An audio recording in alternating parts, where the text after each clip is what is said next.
Avodat Zara Daf Yud Gimel. On n'a pas le droit d'acheter dans des magasins décorés qui en général appartiennent à l'Avodat Zara et l'argent qui sera payé va en profiter pour l'Avodat Zara. Les magasins qui ne sont pas décorés, on a le droit de rentrer à acheter là-bas. La Gemara dit une marloquette entre Rabbi Yochanan et Resh Lakish. Une marloquette générale. Est-ce qu'on a le droit de donner profit à l'Avodat Zara? Oui ou non? D'après Resh Lakish, on a le droit de donner profit à l'Avodat Zara. Pourquoi, donc, on n'a pas le droit de rentrer dans les magasins de l'Avodat Zara, sachant qu'on a le droit de payer pour acheter ce qu'on a besoin, et malgré que l'argent ou les impôts viendront à l'Avodat Zara? D'après Resh Lakish, il s'agit que d'un magasin qui est décoré, qui est parfumé, avec des parfums, et donc celui qui rentre, il profite lui-même de l'Avodat Zara. Mais si le magasin n'est décoré qu'avec des fruits, puisque la personne qui achète, le client, n'en profite pas, il a le droit de rentrer à acheter, malgré que l'Avodat Zara profite de lui. D'après Rabbi Yochanan, de même que on n'a pas le droit de profiter de l'Avodat Zara, de la même manière, et qu'Al Vachomer, on n'a pas le droit de donner profit à l'Avodat Zara. D'après Resh Lakish, qu'on a le droit de donner profit à l'Avodat Zara, c'est une marloquette Tanaïm, Rabbi Nathan interdit, Chachamim permettent, et lui il pense comme Chachamim. Comme Chachamim qui permettent d'acheter des goïms, malgré que les impôts arrivent à l'Avodat Zara. On a le droit d'acheter ce qu'on a besoin des goïms. D'après Rabbi Yochanan, qui dit qu'on n'a pas le droit de donner profit à l'Avodat Zara, lui pense que non seulement Rabbi Nathan interdit, mais même Chachamim interdit.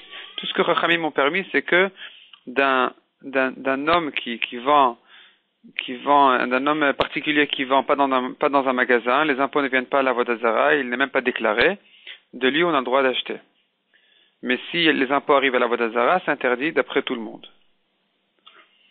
D'après Rabbi Nathan qui dit qu'on a le droit d'acheter d'un goy, qui dit qu'on n'a pas le droit d'acheter d'un goy quoi que ce soit, puisque l'argent va en arriver à l'Avodat Zara, dans un cas où l'argent arrive à l'Avodat Zara, celui qui a acheté Bediavad, celui qui a acheté une bête, il doit lui couper le bas des pieds.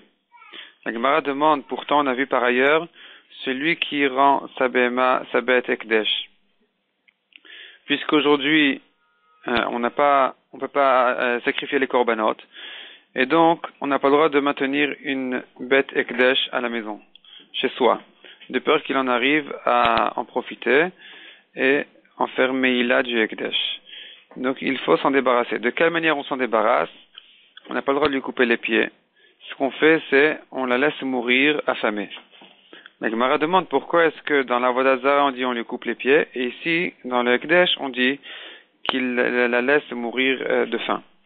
La Gemara donne deux réponses. D'après Abaye, c'est pour le kavod d'un korban, donc on le laisse mourir de faim plutôt qu'on lui casse les pieds. Et d'après Rava, on n'a pas le droit, midrabanan, de mettre un défaut dans une bête de korban, même aujourd'hui, du temps où on ne peut pas la sacrifier. Revenons à Rabbi Nathan. Celui qui achète un esclave des goïm, il ne le tue pas. Non seulement un juif, mais même un esclave goï. Ensuite, on a le droit d'acheter, dit la Gemara, on a le droit d'acheter des esclaves des goïm. D'après Rabbi Zera, qu'un esclave juif, on a le droit d'acheter des goïm. Et d'après Resh Lakish, même si l'esclave est goy.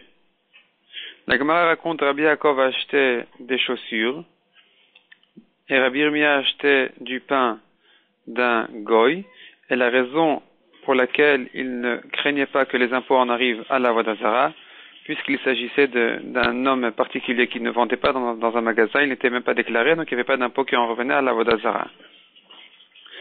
Puisque aujourd'hui, dit la Gemara que celui qui achetait d'un temps, des générations plus tard, où ils avaient l'habitude de faire payer des impôts même à des gens qui ne vendent pas dans des magasins, même à des gens particuliers qui vendent chez eux. Donc il a fallu chercher quelqu'un qui n'est pas connu pour acheter de lui de manière à certifier qu'il n'y ait pas d'impôt qui en arrive à l'Avodat Zara.